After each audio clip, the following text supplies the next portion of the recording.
Mobile কেনার সময় অবশ্যই আপনাকে সতর্কতা অবলম্বন করে মোবাইল কিনতে হবে। তো বর্তমান সময়ে মোবাইলের বাজার সহজলভ্য এবং পাশাপাশি আসল মোবাইলের পাশাপাশি বিভিন্ন কার্বন কপি নকল মোবাইল কিন্তু একেবারে সয়লাভ হয়ে গেছে বাজার। তো সেই ক্ষেত্রে অবশ্যই মোবাইল কেনার ক্ষেত্রে আপনাকে সতর্কতা অবলম্বন করতে হবে।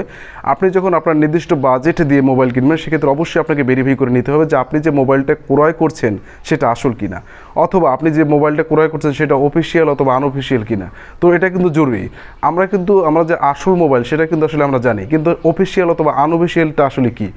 অফিসিয়াল মোবাইলটা হচ্ছে যে মোবাইলটা আসলে সরকারের ডাটাবেজে অন্তর্ভুক্ত আছে, যে মোবাইলগুলো আসলে কোনো চোরাচক্রের মাধ্যমে আমাদের দেশে আসেনি। কোনো চোরাচক্রের মাধ্যমে যখন আমাদের দেশে মোবাইলগুলো আসে সেই মোবাইলগুলো কিন্তু বিটিআরসির ডাটাবেজে অন্তর্ভুক্ত থাকে না। আর যেহেতু বিটিআরসির ডাটাবেজে অন্তর্ভুক্ত থাকে না, সেক্ষেত্রে কিন্তু সরকার ইচ্ছে করলেই আপনার সেই সমস্ত ফোনগুলো যে কোনো সময় বন্ধ করে দিতে পারে। তো অবশ্যই মোবাইল কেনার সময় আপনাকে এই দুটো জিনিস মাথায় রেখে কিন্তু অবশ্যই আপনাকে মোবাইল কেনা উচিত। তো আমি সেই বিষয়টা আপনাদেরকে আজকে হাতে কলমে দেখিয়ে দিব যে আপনারা যখন মোবাইল কিনবেন আপনার মোবাইলটা আসল কিনা সেটা কীভাবে চেক করবেন এবং আপনার মোবাইলটা অফিসিয়াল কিনা সেটা কীভাবে চেক করবেন।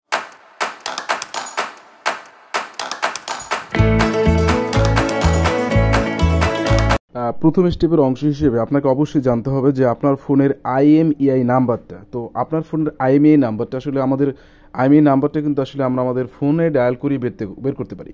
তো প্রথমেই আমরা যাব আমাদের ফোনের ডায়াল প্যাডে। তো আমি আমার ফোনের ডায়াল প্যাডে চলে যাচ্ছি। তো ফোনের ডায়াল প্যাডে গিয়ে জাস্ট এখান থেকে আমি টাইপ করছি স্টার, তো স্টার, তারপরে হ্যাশ, তারপরে 0, তারপরে 6, তারপরে হ্যাশ।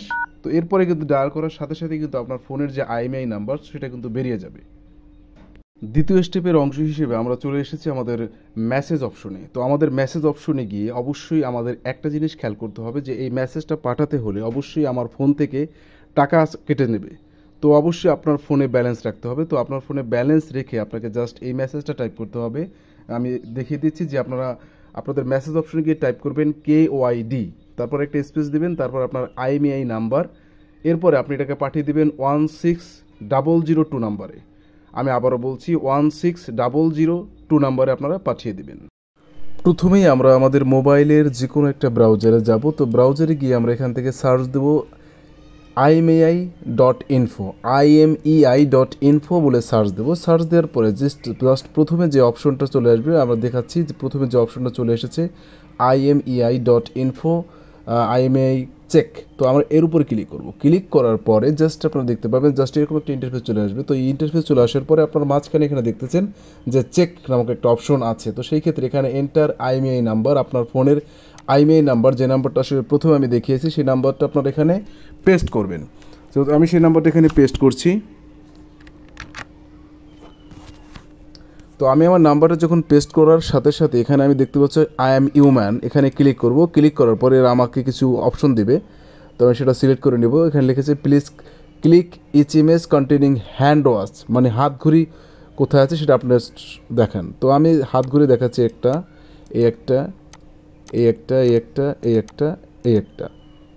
তো এরপর আমি ভেরিফাই করে দিচ্ছি। তো ভেরিফাই করার পরে জাস্ট আমি হিউম্যান, মানে আমি রোবট নয়।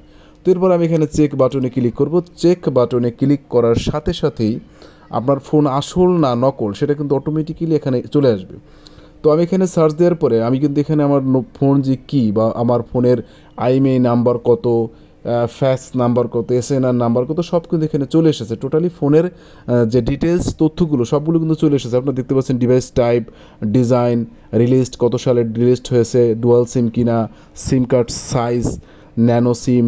তো এখানে কিন্তু টোটালি সব তথ্য চলে এসেছে। তো এখন কিন্তু এটা চেক দিয়ে মানে আমরা এটুকু সুনিশ্চিত হয়েছে যে আমার ফোনটা আসল। তো এভাবে কিন্তু আমরা ফোনের আসল বা নকল সেটা কিন্তু আসলে আমরা শনাক্ত করতে পারি।